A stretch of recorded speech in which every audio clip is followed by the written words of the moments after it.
has called the field to the gate.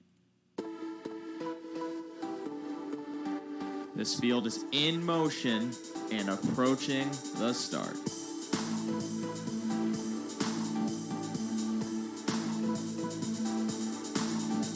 And they're off. And it's a battle into the first turn for control. The battle continues by the half and approaching the far turn. Stride for stride past the three-quarter pole and approaching the top of the stretch. And as they hit the top of the stretch, it's mission brief. Foiled again, Muscle Hill, Captain Treacherous and Vegas Vacation, Lucky Jim, a rock and roll dance, be a magician, Sebastian K approaches the line, Guccio is coming late, and as they hit the wire, it's too close to call. Now here's North American Harness Update on SRN1. Yeehaw, yeehaw, yeehaw, boys and girlos. It is time yet again for another spectacular edition of Harness Racing Gone Rogue, which was the working title of this show until we decided that it should be North American Harness Update. That was like maybe the fifth choice we had in names, aside from Cart Boogaloo. I can't go through all. We don't have time to go through all the names. There's so much going on. We've got live action first things first to talk about. Well, we're not going to talk about first things first, but the main event of the evening, of course, later tonight at the Raceway at Western Fair District, the $150,000 Camluck Classic goes as race 12. Approximate post time. We're guessing it's going to go around 11 per our insider information. We have ideas that it's supposed to be going up towards the tail of the show. We'll also be providing live coverage of their late pick 4 sequence, the final NAHU pick 4 of their 2018-19 racing season, presented right here on the air. Mike Prebosi, of course, here to join me, as he does each and every week when he does not have to remove lungs from cardiac patients, which seems kind of counterintuitive, but I'm no doctor. I didn't go to doctorate school.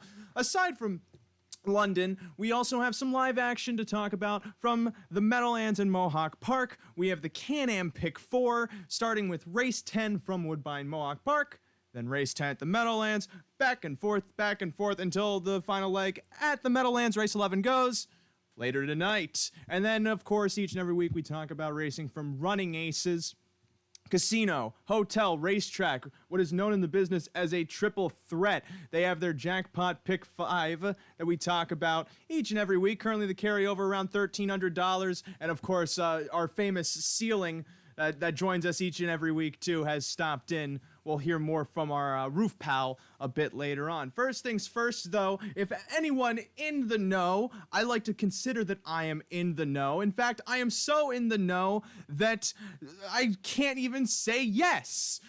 This week, not this week, well, this weekend, 11 a.m. today, the second Hambletonian Future Pool opened up. And now, if anyone is familiar with me, they'll know that Ray Catolo and Hambletonian are almost as synonymous as hot dogs and mayonnaise. The two go together like, matches made in heaven. Or just finger kisses back and forth. Second Future Pool. First Future Pool, I was real on top of a particular horse that I like to think I still am, but I want to go through some of the main contenders in this Hambo Future Pool, which closes Sunday, June 2nd at 6 p.m. Can you believe it's almost June? Oh my lord, there's not much time left because it's gonna be July, then August, and then it's gonna be Hambo time, and then we're gonna be in Jersey, and it's gonna be, oh no, the Hambo's going, and you won't have your future bet in. You won't have the best odds you can get right now at the time on some real potentially juicy contenders come the first Saturday in August. Now, of course, we unfortunately don't have the footage of this earlier tonight. Green Shoe continue established himself. Up the ceiling's waving. The ceiling is I don't like that the ceiling has arms. I've been watching a lot of Chernobyl. I don't know if the ceiling is within a proximity of a radioactive contaminant zone, but right now that's all I can think is happening at this moment. As well as also Green Shoe winning the New Jersey Sire Stakes final handily earlier tonight at the Meadowlands in 1:50 and 2/5 of a second off the track record of 1:50, I believe was set. Oh God, it was set a couple years ago. Russ Adams, you must know. Russ Adams is our ceiling. Why? Oh, you guys are both muted. I can't hear you. Now I can hear you. Hello? Hey, guys. Can you guys hear me? I forgot to unmute because you see, since Rod Alms Jr. isn't here, I have to do the hosting and the producing. So that means that at any point, everything is just going to shut down because the government senses too much bandwidth from my address. How you guys doing today? We're going, we're thriving. I'm going through the Hambletonian future wager. I don't know if you have many thoughts on the Hambletonian future wager. It doesn't seem too up your alley. But no. Why is that, Russ? Why how can I convince you to bet into the future pool? It's just too early, you know. I mean, there's not Green Shoe won pretty handily tonight. And that horse right now in the future pool, you'll be lucky to get 6-5 right now because that horse was just amazing tonight. Yeah. And I would love if that horse was 6-5, then that would create value on everything else.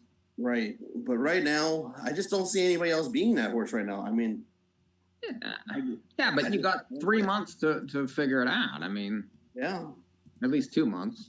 That sounds like the easy answer, though, if you ask me. And I doubt you're asking me, but I have the Hambo know-how.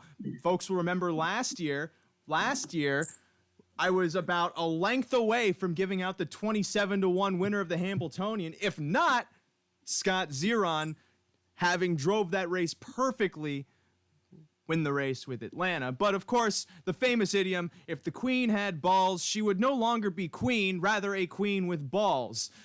I think that's how it goes. As far as I remember, my brain might not be working too much because of the pollens in the air, making my neurons swell tremendously. Even more so than my ego. But last year, too, there was another horse we saw. Mike, you were on top of this horse early on. And it's the horse I've currently been on since the first future pool. I'm still with him, and that's Green Manalishi. You were on him here in the Peter Houghton last year, and this horse raced way better than I thought he would. But you had some kind of keen insight to his form, and in that Houghton Memorial Final, he's chasing Don't Let Him, who was supposed to debut tonight. Unfortunately, he's scratched sick from his race at the Meadowlands, where Super Shizzle finished third. And Green Manalishi parked the entire mile there, still finished second behind Don't Let Him in what I believe was a stakes record in the Peter Houghton. I have to imagine that he's got to be one of your high horses for the Hambletonian. Well, I mean, I think he likes the racetrack. I think that, he's classy. But, these qualifiers that he has so far, he can't stay flat. So that's an issue. I mean,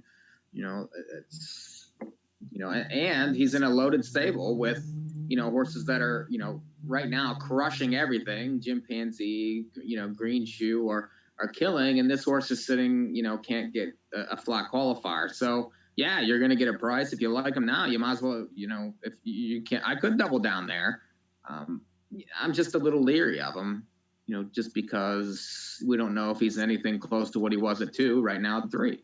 And we did also see Chimpanzee come back earlier this week in the Empire Breeders' Classic final. We don't have that footage archived. Instead, though, we got to see him live last year at Pocono Downs in the Breeders' Crown final against Green Manalishi, again his stablemate, and Super Shizzle, who, if you're watching the video feed right now, is third at the inside turning for the wire. Chimpanzee, though, has won each race so far as handily as he possibly could. Green Manalishi doesn't really seem like he's just chasing, but he's not in an all-out drive by the looks of it. And as you said, Mike, he has had some gait issues in his most recent qualifiers, but the first qualifier he had back, it ensures a lot of confidence from me at the very least that he might be able to just get himself together and just come back with that same force he showed when not against his major stalemates. But that is a good point you mentioned, that Chimpanzee has a much higher priority than Green Manalishi in terms of value, and also just he just has more value to him since he won the Breeders' Crown. He's undefeated in 10 starts so far this season. And then of course Green Shoe has all of the speed and has so far not been a nutcase like he was last year either. I have to imagine one of the horses you might like is a little one named Southwind Avenger. Does that name appeal to you at all? Well, I mean, this horse is racing in Canada. Came back and raced very well. That straight on was a 3 for Norman and basically crushed, but that was a very weak race. And then, the horses out of this gold race that he just won on the 19th raced last night at Woodbine and did not race very well. Neither Cool Clifford, the horses that he beat in that gold race came back and were flat as a pancake in an overnight race last night. So I don't know. I do feel like this horse has talent, but I think that he is a cut below most of these, but he's doing what he needs to do to win. He's winning from off the pace and, from 10 holes and 7 holes at Flamborough. Not easy things to do. I do think he prefers the big track, and he has potential. I'd be curious. I would probably want about 30 to 1 if I was going to take him. And it seems like he's going to be value in the pools too. The main win we remember him though last year for was in the Valley Victory against Chin Chin Hall, who you see is currently first over here, turning into the stretch. I forget the horse he was overtaking, but Southwind Avenger sat pocket the entire time on this rainy night, got the most opportune time to tip off the pylons, go after Chin Chin Hall. Admittedly, took a while to start to get rolling, and we kind of see that from his other starts, such as on the half mile at Flamborough when he won that gold division. He came from off of it, still nailed him on the wire, but it takes him a bit to rev up and to go by horses, as he only won the Valley Victory there by a half length at the wire over Chin Chin Hall, who's now also racing for Nifty Norman. I just saw sold from the Wrens to the Normans. We haven't seen how he's raced yet, but it's still pretty early in terms of these horses coming back, where we don't necessarily have a full gauge on their 3-year-old form. We're currently working with we're working with progressions that we're trying to estimate will peak come the first Saturday in August. And when we were talking before the show, Mike, I don't know who I'm still with Green Manalishi.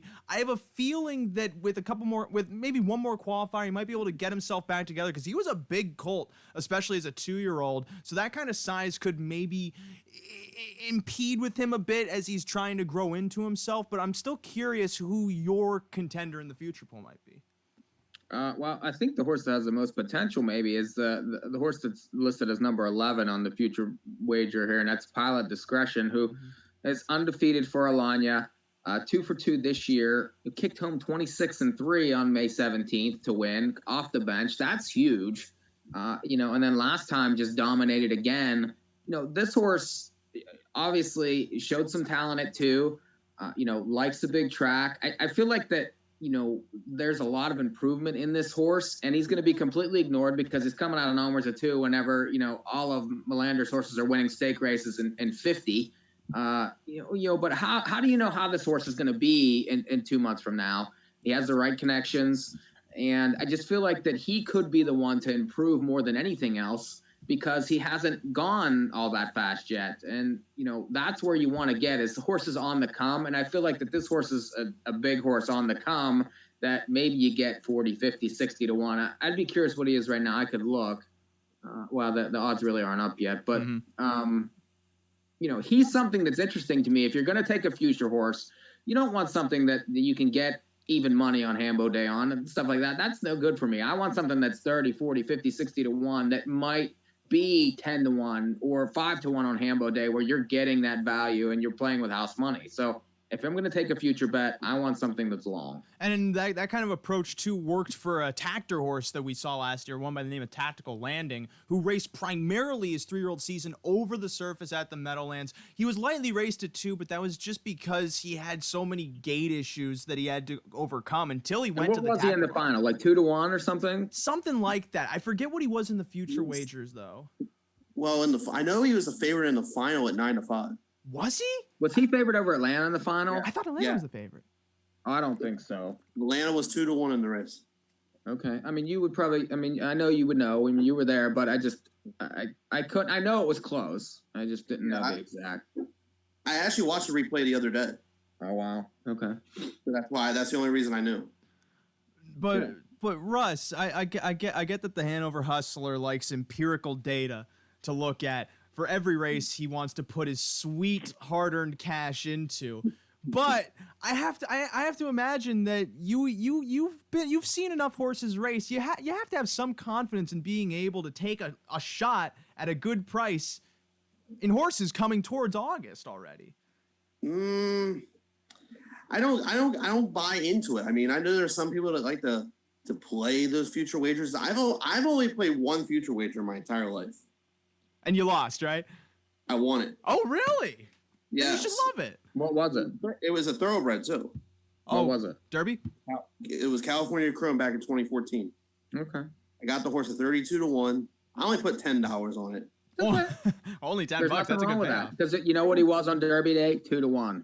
5-2. Yeah. He paid $7. The Andy Crow got second, screwed me out of the exacta. I was at that Derby, Russ. I was front and center. Oh yeah, right at the finish line. I was at the old OTB watching that race, screaming my lungs out. And that's just the way it goes. And I got one eye on the show, and I got one eye on the pick 4 here at Western Fair because I'm alive to 2 horses here. So okay. You're alive. I'm alive. Who do you have? The 1 and the 8. And they have to be paying very well. It's not paying as good as you think. Oh my God, are you kidding me? Oh, that is disastrous. Well, you think with Sappy you get a couple $100, but he was even money. Oh my God, but you had that Henry horse. I had that horse that paid $26. Yeah, I only went $60 for this. I only went 2-3-6 in that leg. Oh my God, I couldn't believe the 6 went off 12 to 1 in that race, but that I bet 10 across on that horse. I couldn't believe it. Yeah, Gore McKnight's sitting third right now, going to 3/4, and Lewis Roy is actually paying $2 less. I can't believe it's not goat cheese. You said Gordon McKnight. Is that Sporty Tory? Yeah, that horse is coming now. The 1's in front, the 5's in second, and the 8's in third. Sporty Tory shouldn't lose that race. Yeah, but she's been driven like crap. She's been driven to lose the race. Oh, you're going to get beat for all of it. Wait, at London? They haven't even gone yet. They're racing. My feed is 20 seconds to post. What am I looking at? You better update that feed. God, that's terrible. That's a terrible drive on the 8. What are you doing there? Ugh. Oh, you're right. They just finished. I see Rod. He's waving. Hi, Rod. Hi, Rod. How you doing? I'm good, thank you. That is just brutal. I guess I'm still kind of surprised, Russ. Maybe you haven't watched some of the 3-year-olds coming back as much as we have, so you don't have as much of a confident opinion. Correct. You are correct. And not very happy about that drive right now. I wouldn't be there. The guy shouldn't even be driving. I mean, he's not a bad trainer, but he shouldn't be driving in a race like that. He should have. He did win last week, though. I know, but for a race like this, what 5%? I get it. But why? I mean, put your ego in the lunchbox and let somebody else that has more experience and can get the horse home. You got a nice horse. Don't screw it up, and you did. Well, Russ, your shirt may say Duke, but you're the king in my heart. No, I appreciate it. Did you happen to look at the Can-Am pick 4? I did not. I only looked at Western Fair tonight. Oh, that's right. Well, Mike and I are going to rip through this Can-Am pick 4, starting with race 10 at Mohawk Park tonight. As for the Hambo future wager, I'm sticking with Green Manalishi. as a 2-year-old, he impressed me. He may have had some missteps as a 3-year-old so far, but that just means you're probably going to get better value in the future pool as a result. And on top of that, I'm still not buying Green Shoe. Still not buying Green Shoe. He may have been a bit calm tonight, but I saw Father Patrick break on that first Saturday in August. It is so tough to have any kind of certainty at those low prices. It's 2 heats too. Yeah. You know? I don't know. I think you go with, like, I'm going to see what the prices are towards the end, and I'll probably maybe make a couple bets there, especially, you know, on those horses that we mentioned, the Canadian ones. We'll see, especially with some improvement. You know, you get 50, 60 to 1, I'm in. Although not for big money, but I mean, $5-10, I'll play. I'll put a couple bucks into it. The one strange entrant, though, in that future pool is Evident Beauty, who would have to enter into the Hambletonian and not the Hambletonian Oaks. Yeah, I knowing that horse was listed. Knowing Nifty Norman, he's probably going to aim that one for the Oaks instead of the Hambo. But maybe some people want to bet in the hopes that a filly takes on the boys again. She's no Atlanta so far. She certainly is no Atlanta. But there's some really tough boys too. I mean, last year there was some boys that were legit, but not like this year. It's different. Last year it was Metz Hall, and he could only win one of the races I wanted him to. But I digress. We digress. We still made a lot of money on Metz Hall. Yeah, on that Zweig night, that and then the Hambo, didn't you had some money, like you won something there too, didn't we have the exact or something there? I know we had something there. No. Yeah, Metz Hall raced really well last year. He never got any respect at the window. No, and then when we were live at the Zweig, we all said Metz Hall is going to win this race, and what happened? Horse paid $28. Metz Hall paid. We were on the feed. It goes to show that if you have a platform, it means nothing at the windows. Right. So why are we still doing the show? Goodbye, everyone. That's it for this show. We serve no purpose.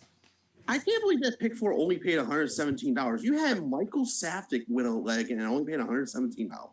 Like you had a $26 horse. You had no favorites win, and it was a guaranteed pull. It was a big pull.